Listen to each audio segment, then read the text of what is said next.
இப்ப திரையரங்குகள்ல வெற்றிகரமா ஓடிட்டு இருக்கக்கூடிய தனி ஒருவன் படத்துடைய சக்சஸ் மீட். இந்த படத்துக்கு இசையமைச்சிருக்கக்கூடிய ஹிப்ஹாப் தமிழா அந்த படத்துக்கு எப்படியெல்லாம் இசையமைச்சோம் அப்படிங்கறத பத்தி அந்த மேடையில எல்லார்கிட்டயுமே பகிர்ந்துக்கிட்டாரு.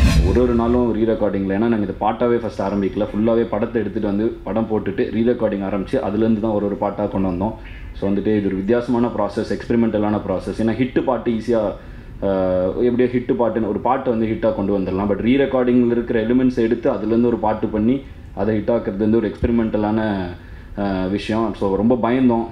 பட் இன்றைக்கி வந்து பயங்கரமாக அது சக்ஸஸ்ஃபுல்லாக இருக்குது. இந்த அரவிந்த் சாமி சார் பிஜிஎம்லாம் வந்து தேட்டரில் பயங்கரம். இன்றைக்கி நிறைய பேர் நெட்டில் அதை வந்து பற்றிலாம் போடுறப்ப ரொம்ப சந்தோஷமாக இருக்குது. ஒரு மியூசிஷியனாக ஜெயிச்சிட்டோன்னா இந்த படத்தில் வந்து ஸோ அதனால் இந்த படத்தோட தனி ஒருவன் என்னை பொறுத்த வரைக்கும் ராஜானா. ஏன்னா என்ன இதில் ஒரு கெத்துனா ராஜா வந்து ரீமேக் தான் எடுப்பார் அப்படின்னு சொன்னாங்க. இன்றைக்கி வந்து ராஜானாவோட படத்தை நிறைய பேர் ரீமேக் பண்ண போகிறாங்க. படத்தோட வெற்றிக்கு முக்கியமான காரணங்களில் ஒருத்தர் தான் தம்பி ராமையா. இந்த படம் முழுக்கவே வந்து அவருடைய நகைச்சுவையால் ரசிகர்களை ரொம்பவே ஈர்த்தாருன்னு தான் சொல்லணும். அவர் இந்த மேடையில் என்னெல்லாம் பேசினாருங்கிறத வாங்க பார்க்கலாம். ரீமேக் படங்களை மட்டும்தான் ராஜா எடுக்க முடியும் என்ற ஒரு கருத்து பரவி கிடந்த ஒரு சூழலில் அந்த கருத்தை நான் உடைத்தே தீருவேன் என்று வெறிகொண்ட வேங்கையாக ஒரு அற்புதமான, அதே நேரத்தில் வெகுஜன மக்களும் புரிந்து கொள்ளக்கூடிய ஒரு கண்டென்ட்டை கையில் எடுத்து தான் மட்டும் இதை செய்துவிட முடியாது என்ற தன்னடக்கத்தோடு சுபா என்ற அற்புதமான எழுத்தாளர்கள், வெற்றிகரமான எழுத்தாளர்களை வளமாகவும் இடமாகவும் அமைத்து கொண்டு ஒரு அற்புதமான ஸ்கிரீன் பிளே, அர்த்தம் புதிந்த வசனங்கள். இந்த படத்துடைய இயக்குனர் ராஜா இந்த மேடையில பேசும்போது ரொம்பவே நெகிழ்ந்து போய் கண் கலங்கிட்டாரு. திருசங்க சொர்க்கம் மாதிரி வாழ்ந்துட்டு இருந்தேன் ஒரு 12 வருஷம். நான் எங்கே நடுவில் இருக்கேனா, பூமியில் இருக்கேனா, ஆகாத்தில் இருக்கேனா, நல்ல டேரக்டர்னு சொல்கிறானுங்க, பாதி பேர் இல்லைங்கிறானுங்க. என்ன நடக்குது என் வாழ்க்கை? இதை ரசிக்கிறதா வேண்டாமா? நான் இயக்குனராக இல்லையா? பல டைப்பாக கேள்வி கேட்டிருந்தாங்க. அதெல்லாம் மனசில் ஏற்றிக்காத, வேலையை மட்டும் பாரு, அவ்வளோதான் நான் சொல்லிக்கிட்டு இருந்தது. செய்கிறத ஒழுங்காக செய், வர வேண்டியது தானாக வரும், அப்பா சொல்லி கொடுத்தது. இது முதல் நன்றி எங்கள் அப்பாவுக்கு. கொஞ்சம் நல்ல சினிமாவுக்கான ரசனையை எனக்குள்ளே திணிச்சாங்க.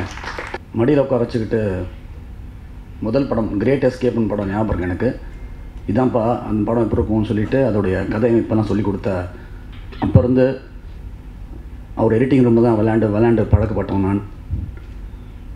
அப்படி ஒரு ரசனை, நல்ல சினிமா பண்ணு, அவ்வளோதான்.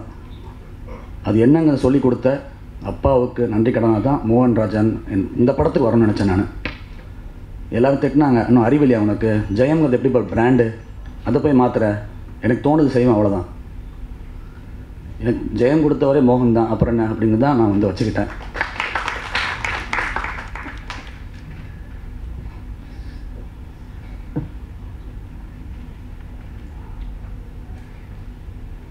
இன்றைக்கி லாஸ்ட் கார்டுக்கெல்லாம் கை தட்டுறாங்க, சந்தோஷமாக இருக்குது. என்னோடய பேர் போடும்போது ரொம்ப சந்தோஷமாக இருக்குது. ராஜா கண்கலங்கனா ஜெயம் ரவி சும்மா இருப்பாரா? அவரும் ரொம்ப உணர்ச்சி வசப்பட்டு தன்னுடைய அண்ணனை பற்றி நிறைய விஷயங்களை இந்த மேடையில் பகிர்ந்துக்கிட்டாரு.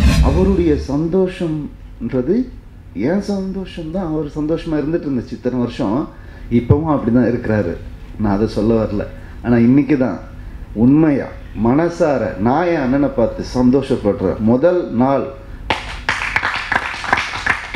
அவர் ரீமேக் ராஜாவை தான் தெரியும், ரீமேக் பண்ணுவார். அதெல்லாம் நான் அப்போல்லாம் சிரிச்சுப்பேன் மனசுக்குள்ளேயே. ஒரு நாள் வருவார், அவர் பண்ணுவார், அப்போ நாங்கள் சிரிக்கிறோம் அவங்கள பார்த்து. அந்த நாள் வரும்னு அது வந்துடுச்சு.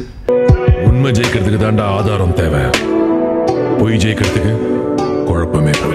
இப்போ கூட கேள்வியில் கேட்டாங்க, ஜெயம் ரவின்னு உங்கள் பேர் இருக்குது, நீங்கள் அதை தனி ஒருவன் ரவியாக மாற்றிப்பீங்களா இப்போ அப்படின்னு கேட்டாங்க. நான் தான் சொன்னேன், ஜெயம் என் விசிட்டிங் கார்டு, அதை மாற்ற முடியாது, அது எல்லாருக்கும் கொடுக்குறேன், பார்த்துக்கோங்க. ஆனால் தனி ஒருவன் என் நெஞ்சில் குத்தின பச்சை, அது என் உடம்போட ஒட்டினது, அது யாராலும் எடுக்க முடியாது. உயிர் உள்ளவரை, உடல் உள்ளவரை தனி ஒருவன் இங்கே தான் இருக்கும்.